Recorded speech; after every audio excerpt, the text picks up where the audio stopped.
BSP की अब बढ़ेगी मुश्किलें। मायावती को सता रही 2024 की टेंशन।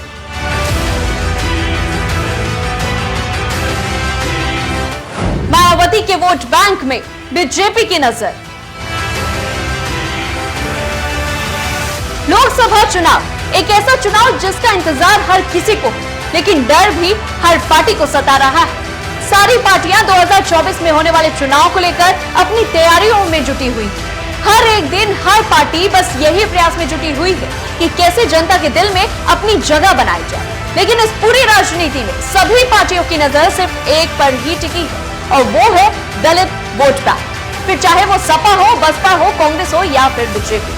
आपको बता दें कि 2024 में होने वाले लोकसभा चुनाव के लिए भारतीय जनता पार्टी ने दलित वोट बैंक पर निशाना साधने के लिए मास्टर प्लान तैयार कर लिया। बता दें कि यूपी में बहुजन समाज पार्टी के वोट बैंक माने जाने वाले दलित वोटों में पिछले 2 चुनावों में सेंधमारी कर चुकी भाजपा अब दलित वोटों को अपने पाले में बनाए रखना चाहती है, और इसके लिए पार्टी के अनुसूचित वर्ग सम्मेलनों की श्रृंखला आज से शुरू हो गई।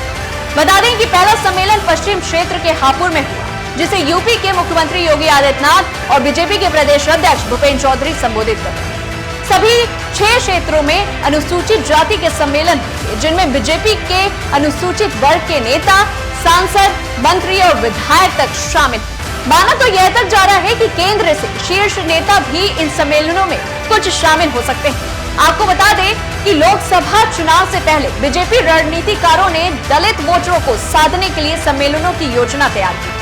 17 अक्टूबर को अनुसूचित वर्ग सम्मेलनों की यानी कि आज से शुरुआत हो गई है। वहीं 17 अक्टूबर को यानी कि आज से हापुड़ में मुख्यमंत्री योगी आदित्यनाथ अनुसूचित जाति सम्मेलनों की शुरुआत कर चुके हैं। पश्चिमी यूपी से अपने प्रचार अभियानों की शुरुआत करने वाली भाजपा के पश्चिम क्षेत्र के सम्मेलनों में मुख्यमंत्री के अलावा प्रदेश अध्यक्ष भूपेंद्र चौधरी भी शामिल हैं। इसके बाद 19 अक्टूबर को ब्रज क्षेत्र का सम्मेलन अलीगढ़ में होगा, जबकि 28 अक्टूबर को कानपुर में बुंदेलखंड क्षेत्र का सम्मेलन होगा।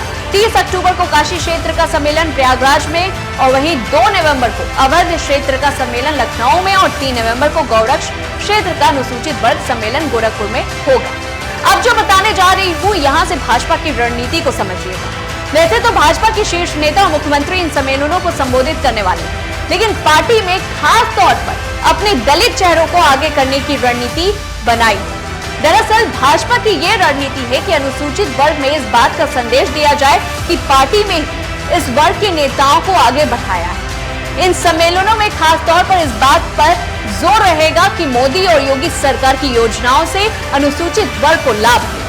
सम्मेलनों में खास तौर पर अनुसूचित जाति के प्रोफेशनल को आमंत्रित किया जाएगा। इसके बाद नवंबर महीने में पार्टी भीम सम्मेलन भी आयोजित करेगी।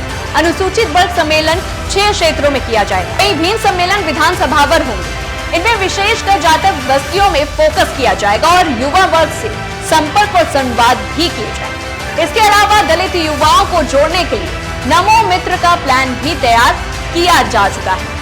जाहिर है बीजेपी का प्लान बसपा अध्यक्ष मायावती के वोट बैंक को साधने को लेकर है, जबकि दलित बस्तियों में संपर्क के लिए बस्ती संपर्क अभियान पार्टी पहले ही शुरू कर चुकी है। वहीं लोकसभा चुनाव से पहले मायावती के वोट बैंक में सेंध लगाने के लिए बीजेपी ने खास रणनीति पर काम करना शुरू कर दिया है। दलित बहुजन समाज पार्टी का कोर वोट रहा है, जबकि अब बसपा का ये वोट जो है लगातार घट रहा है। पिछले 2 लोकसभा और विधानसभा चुनाव के बीजेपी ने खास तौर पर इसमें सेंधमारी में सफलता हासिल की।